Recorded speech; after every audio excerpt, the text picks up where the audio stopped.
this past weekend at the Charlotte Roval, the rivalry, the feud between Chase Elliott and Kevin Harvick escalated.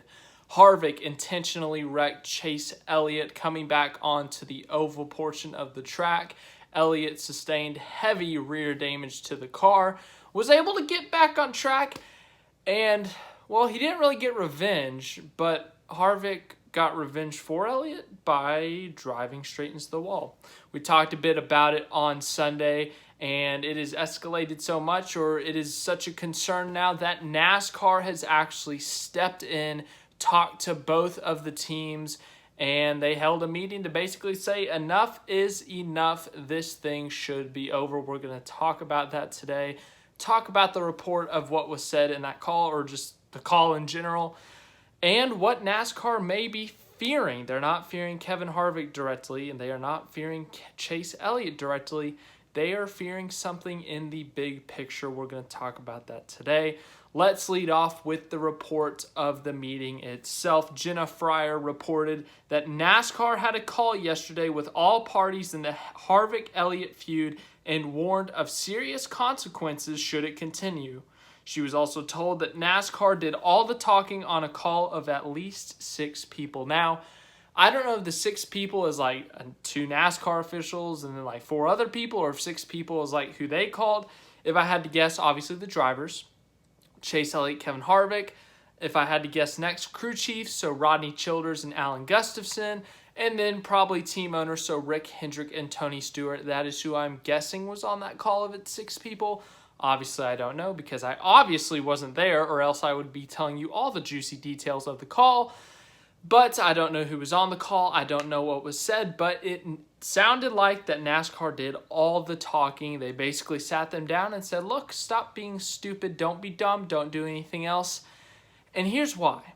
Look, what happened at Bristol, we've talked about enough. I'm going to quickly recap my thoughts once again, just in case you didn't see them. But Harvick did nothing wrong at Bristol. He was racing for the win. Elliott tried to squeeze a tight gap, and Bristol happened. Short track racing happened. Harvick made contact with Elliott. Elliott cut a tire. And while Harvick did nothing wrong, Elliott still had a reason to be mad. He was racing for the win, and all of a sudden he had a flat tire. He's 3 laps down and in 28th, 29th position, so his day is ruined. He has an opportunity. He's allowed to be mad at that. Then he goes out. He doesn't take out Harvick. He doesn't put Harvick in the wall. He simply just sits in front of Harvick so that his teammate can pass him for the win. And Harvick still finishes second. You know, you're looking at this Chase Elliott t-shirt, and you're probably thinking, that guy's a Chase Elliott biased guy. Grr. Now, no. This is looking objectively. This is looking at the full take off the Chase Elliott bias hat. And this is how I've looked at it. Look, Harvick did nothing wrong in that first incident. In the second incident, I think that was a good way for Elliott to get revenge. He didn't have to take him out. He didn't have to damage Harvick's car. He simply took away a win away from Harvick by sitting in front of him, and Harvick still finished second. If anything, the guy who got completely screwed in that was Chase Elliott, because Elliott went from competing for the win to finishing 30th. Kevin Harvick simply went from leading the race to finishing second. Now, Harvick's had a frustrating year. He's been consistent, but he hasn't gotten a win. That was really close to his first win of the season, so he's been frustrated about that, I'm sure, but he overreacted. The fact of the matter is he overreacted. He said it's the maddest he's ever been in his whole career. Called Chase Elliott a 9-year-old, said he was a crybaby and a bunch of other things when Harvick really was the 9-year-old crybaby. It's kind of weird. But, then the Charlotte Roval happens, and Harvick straight up wrecks Chase Elliott, just intentionally drives in there, wrecks him. They were even after Bristol, in my opinion, so if anything, Chase Elliott owes Kevin Harvick one, but Elliott's not dumb. He's not going to wreck Harvick, who's now out of the playoffs, while Elliott's still fighting for a championship. And so then Harvick wrecks himself. He's out of the playoffs. Elliott advances, blah, blah, blah, blah, blah, blah, blah. Here we are today. And here's what I think NASCAR is fearing. Harvick's not going to do anything at Texas. He won't do anything at Kansas. But I do think Harvick still wants to do something. Now, you're looking at Bristol, and you're thinking Harvick just ruined Kevin Harvick's chances at a race win. But I think in Harvick's mind, he took away 5 playoff points. Harvick was already advanced to the round of 12 by Bristol about halfway through, got enough stage points. So Harvick was already advanced. It's not like that move completely made Harvick miss the playoffs, but he did lose 5 points in that with the race win. So he's upset about that, I'm sure. And, he is somehow viewing it as, Elliott cost him a chance at the championship. I don't know how he would. It's a stretch, but I think Harvick is still mad at Chase Elliott. We saw in his post-race interview, he said some dumb quote about life teaching lessons, which made no sense because Harvick was the one who drove into a wall and got eliminated. It was really confusing. It really was. But anyways, back to the main point. I think Harvick is still mad at Elliott and still somehow wants to get revenge. He took him out at the Roval, took him out of contention for the win, which, good for you, Kevin. You've eliminated yourself now. But I just feel like Harvick still doesn't feel satisfied. He kind of goes to the beat of his own drum and stuff, and I just feel like he doesn't feel satisfied in the revenge and that he wants to take Elliott's championship chances away. So I think Martinsville or Phoenix, something still could happen, and that's what NASCAR is trying to prevent. Chase Elliott is still in the playoffs. Let's say he makes it to the championship 4. Let's say nothing happens at Martinsville. Elliott advances to the championship 4.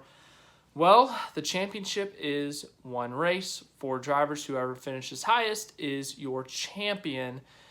If Chase Elliott makes it to the championship 4, all it takes is one Kevin Harvick bumper to completely ruin Chase Elliott's championship chances, and I think that's what NASCAR is scared of. The playoff system we are currently in, the elimination style where 4 drivers get eliminated every 3 races, and then all the way to the championship race where 4 drivers race for the championship, has been in place since 2014. Ever since 2014, there have been multiple champions, new champions. We've only had 1 repeat champion in the system, Kyle Busch, who won in 2015 and 2019. Other than that, it has been first-time champions or guys who won their first championship in the new format. So this championship format produces a lot of new champions, a lot of new winners. And Chase Elliott has an opportunity here to be the first back-to-back champion in this format, and it's very possible that he could make the championship 4, and Kevin Harvick himself could ruin that. The way the system's set up, it's screwed a lot of guys out of championships. Jeff Gordon in 2014, Joey Logano or Kevin Harvick in 2015.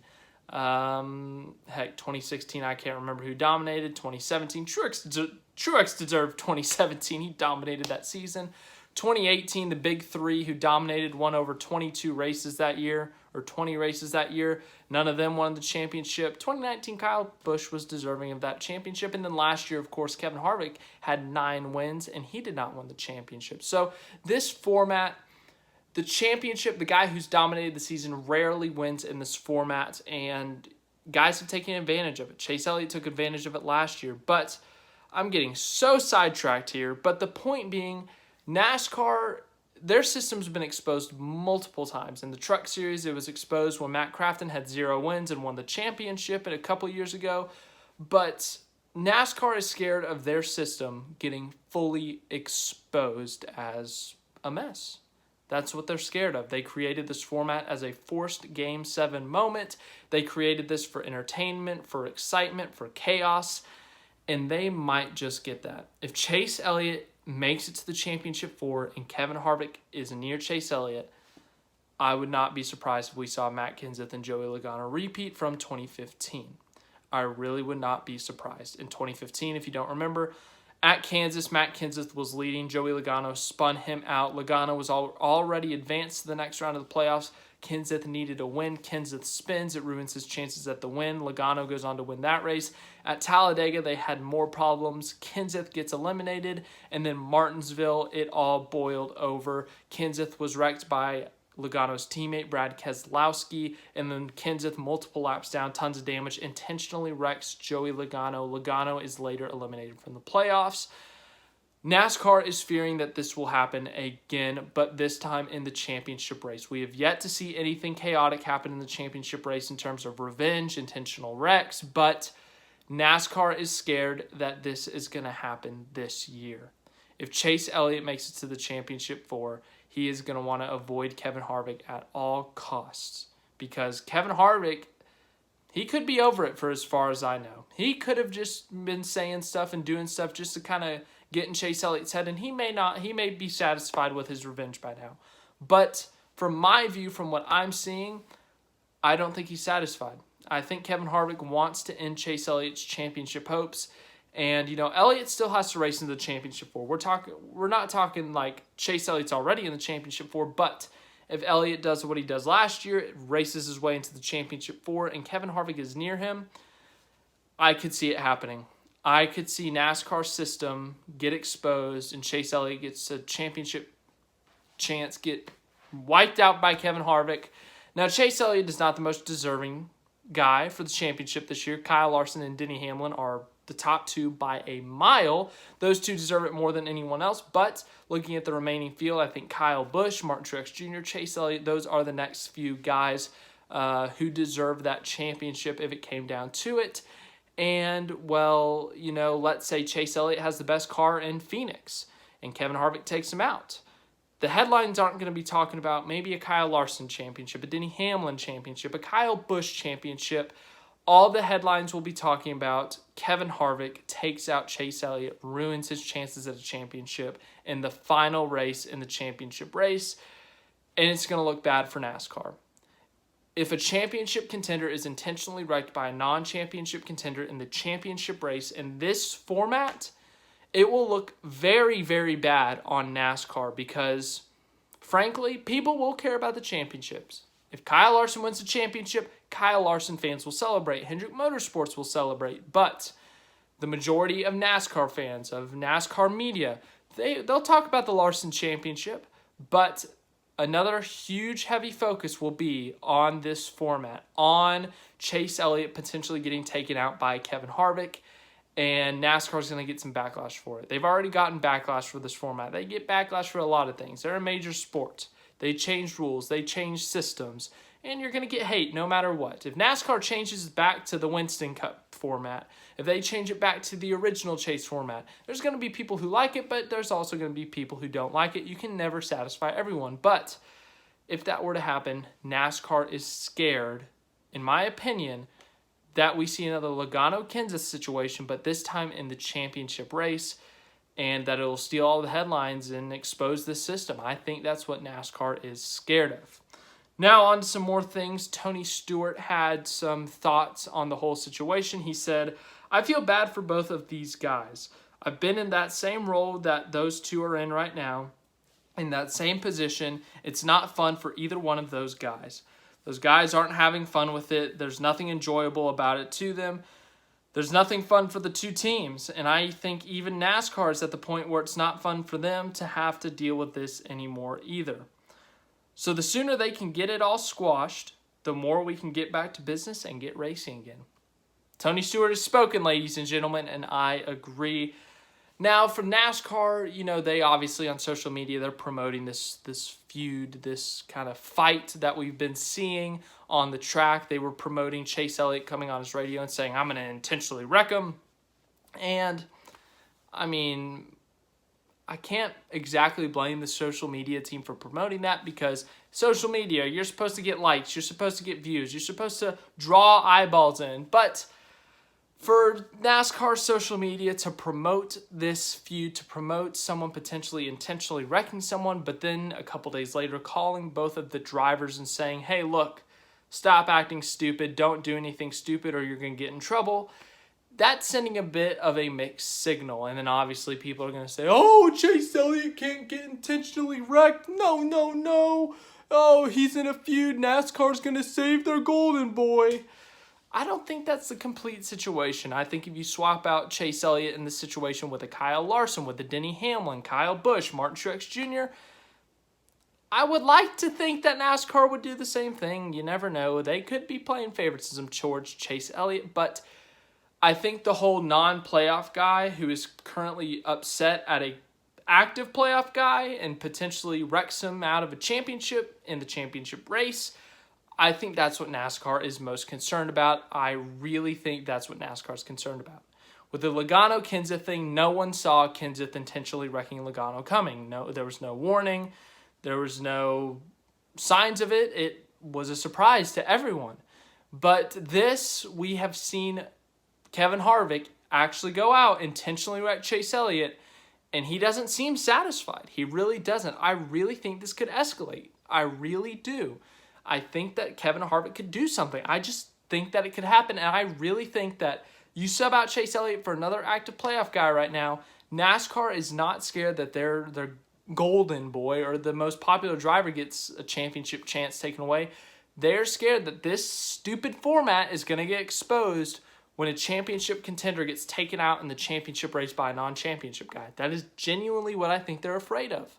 I think that's why they're doing this. So, yeah, and then one more thing. NASCAR Senior Vice President of Competition Scott Miller told SiriusXM, "Now we've had Bristol, which one felt slighted on, and obviously Sunday, referring to the Roval, which the other feels slighted on. So hopefully we can put a truce in place there. But we will just continue to monitor the situation and try not to let it get out of control. We don't want to park anybody. We want all the fans to see the drivers that they come out to see, so that'll try to be a last resort. If we keep seeing things, then obviously we will absolutely have to take some sort of action there." So this situation that's in my mind is Chase Elliott somehow advances to the Final Four. Whether he points his way in, whether he wins a race, he gets to the Final Four. Kevin Harvick pulls a Joey Logano, goes straight through a turn, wrecks Chase Elliott. Harvick's going to get suspended for the first 2 races next year, because that's what they did to Kenseth. They suspended him for 2 races. So Harvick's going to miss the Daytona 500 and whatever the second race of the year is next year. Harvick's going to miss that if he does this, but in his head, he's going to feel satisfied. He's going to be like, "I got revenge in your face, Chase Elliott." But Chase Elliott's going to get a championship chance ruined from him, and NASCAR is scared of that their most popular driver is, or a playoff driver, not just their most popular driver, a playoff driver is going to get their championship hopes taken away because a non-playoff guy is pissed off. So I think that's why they held the meeting. I feel like I've said this like 50 times already, but that really is why I think they had that meeting, is because they are scared that their format's going to get exposed because a non-playoff driver is mad at a playoff driver. They've seen this play out before with Logano and Kenseth. They're scared that it'll repeat, and they are scared that it will happen at the championship race. Once again, I don't see anything happening at Texas and Phoenix, or at Texas and Kansas. Those tracks are too high speed for someone to get intentionally wrecked. But Martinsville's a short track. Phoenix is a short track. So if Harvick's going to do anything, you will see it there. If it comes to contact, intentionally wrecking, it will be there. And once again, if Chase Elliott makes that Final Four, I think it could happen at Phoenix. I really am not convinced that Harvick's done. But yeah, that's just my thoughts on the situation. I'm not a fan of this format, so if it gets exposed this way, it gets exposed this way. If it forces them to make a change, good. Obviously, you don't want to see guys getting intentionally wrecked. You don't want to see a format get exposed in this way, but that may be what it comes down to. So NASCAR is scared, in my opinion, that their format's going to get exposed because Kevin Harvick's pissed off for something that happened 5 weeks ago, and he calls people 9-year-old children, and then he acts like a 9-year-old child. Yeah, I could give more thoughts on it, but this video's been going on for like 20 minutes. That's all I got. More stuff this weekend. We got Texas this weekend. Hopefully it's a decent race. I love Texas Motor Speedway. I grew up going to races there, but ever since they changed 1 and 2, the races haven't been that good. Hopefully it's exciting. Hopefully it's entertaining. But yeah, thanks again for watching, and we'll have some more videos for you at some point.